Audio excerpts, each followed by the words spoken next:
Selamat datang di Kabar Pade Siang ini, program terbaru dari Padang Express yang merangkum berbagai informasi terkini, aktual, dan terpercaya.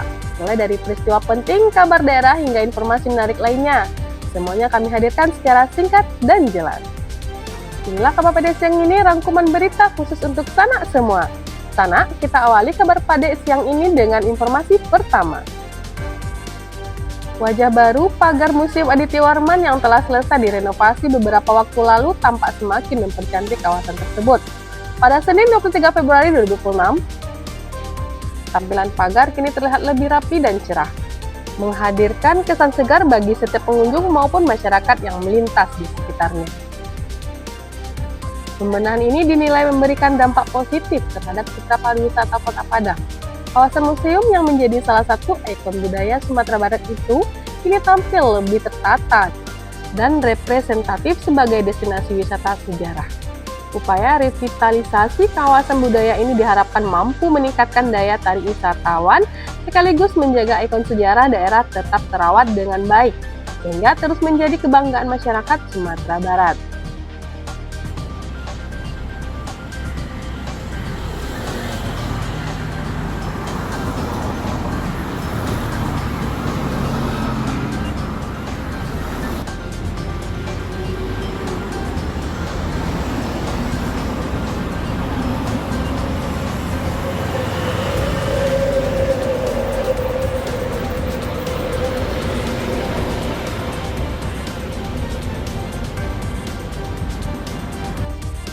Berita kedua, suasana di Masjid Al-Hakim pada Senin 23 Februari 2026 siang terpantau khidmat. Para jamaah tampak serius mendengarkan ceramah yang disampaikan sebelum menunaikan ibadah sholat zuhur, menciptakan nuansa religius yang penuh ketenangan. Masjid Al-Hakim dikenal sebagai salah satu oasis favorit masyarakat untuk beribadah, terlebih di bulan suci Ramadan. Setiap harinya masjid ini ramai dikunjungi jamaah yang ingin menambah amalan dan memperdalam pemahaman keagamaan. Lokasinya yang berada di kawasan pesisir menambah kenyamanan dan kekhusyukan dalam menjalankan ibadah. Semilir angin di pantai serta panorama laut yang terbentang menjadi daya tarik tersendiri, menghadirkan suasana spiritual yang lebih mendalam bagi para jamaah. Surat yang ke-58 atau surat Al-Mujadilah ayat 11. Kaum muslimin dan muslimat rahimahullah, pada saat ini kita berjudul kuliah zuhur kita, kewajiban orang yang beriman. Berita selanjutnya, kondisi trotoar di Jalan Diponegoro terpantau rusak parah akibat dorongan akar pohon pada Senin 23 Februari 2026. Sejumlah bagian trotoar terlihat terangkat dan tidak rata, sehingga mengganggu kenyamanan pejalan kaki yang melintas di kawasan tersebut. Kerusakan ini dinilai membahayakan karena permukaan yang tidak stabil berpotensi menyebabkan pejalan kaki tersandung atau terjatuh. Selain berdampak pada keselamatan, kondisi trotoar juga mencoreng citra pariwisata karena lokasinya berada di sekitar jumlah destinasi wisata di Kota Padang.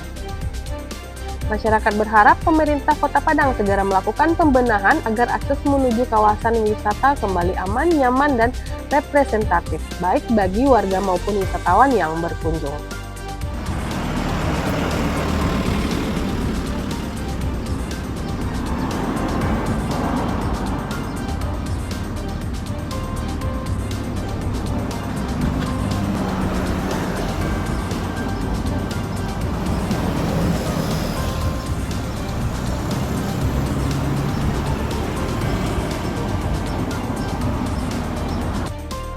Berita selanjutnya, satu unit rumah warga di kawasan Tampak Durian, Kelurahan Koronggadang, Kecamatan Kuranji, Kota Padang, dilalap api pada Selasa 24 Februari 2026 saat waktu subuh.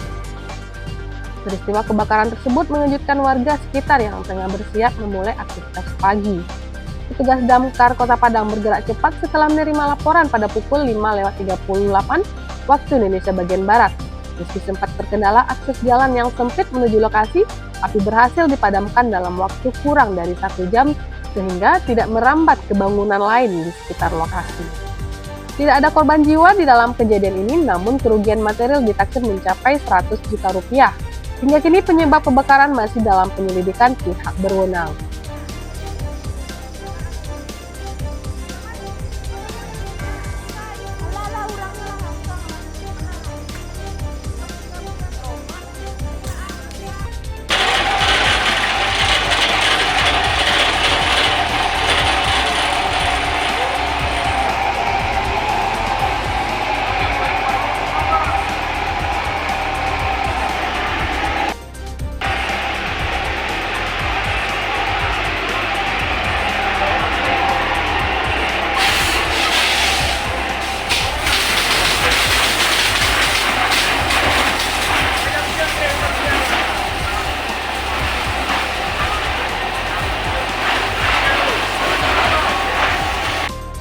Berita selanjutnya, Badan Amil Zakat Nasional atau Basnas Kabupaten Solok menyerahkan bantuan program bedah rumah kepada salah satu keluarga yang membutuhkan di Kecamatan Lembang Jaya pada Senin 23 Februari 2026.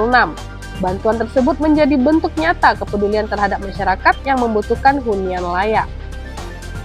Program bedah rumah ini merupakan wujud semangat gotong royong dan kebersamaan dalam menghadirkan tempat tinggal yang lebih nyaman, aman, dan layak huni. Melalui dukungan berbagai pihak, proses perbaikan rumah diharapkan dapat meningkatkan kualitas hidup penerima manfaat. Semoga bantuan ini membawa keberkahan serta menjadi penyemangat bagi semua pihak untuk terus berbagi dan membantu sesama. Apresiasi dan terima kasih disampaikan kepada seluruh pihak yang telah berkontribusi dalam program tersebut.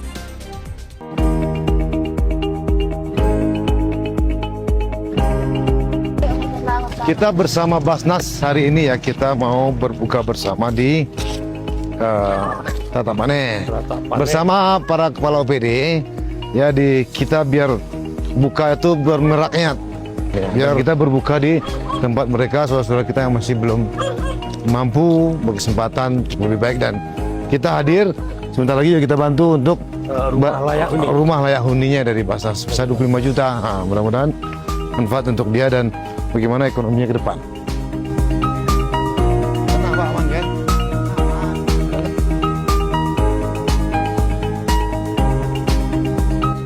Ini Iwang ya, keluarga kita yang ada di Lembang Jaya, dan hari ini Basnas ya bantu rumah tidak layak huni, insya Allah bisa segera dibangunkan, dan mudah-mudahan di puasa Ramadan yang berkah ini kita berbagi untuk semuanya. Selamat ya Bang, gunakan sebaik-baiknya ya. Terima kasih. Siap. Kita bawa buku lagi. Bawa buku saja silai. Berita terakhir, volume sampah rumah tangga di TPS Jembatan Andalas, Padang Timur melonjak 2 kali lipat pada Selasa 24 Februari 2026. Seiring memasuki hari ke-6 Ramadan, peningkatan ini merupakan fenomena tahunan yang dipicu tingginya sisa konsumsi masyarakat selama bulan puasa. Lonjakan volume sampah membuat petugas kewalahan, bahkan limbah sempat meluap hingga ke bibir sungai. Untuk mengatasinya, armada pengangkut kini bekerja ekstra dengan melakukan pengangkutan 2 kali sehari menuju TPA air dingin demi menjaga kebersihan lingkungan. Terbatasnya jumlah bak kontainer di lokasi turut menjadi kendala. Petugas pun berharap masyarakat lebih tertib dalam membuang sampah agar kebersihan kota tetap terjaga selama bulan suci Ramadan.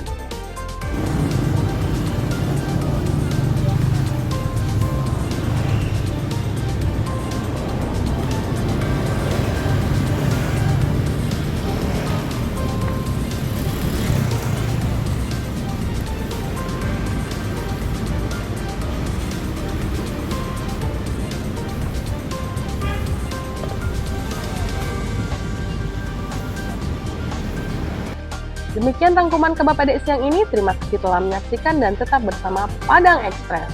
Jangan lupa ikuti kami untuk mendapatkan update berita terbaru dan terpercaya. Sampai jumpa di Kabar Pade siang berikutnya.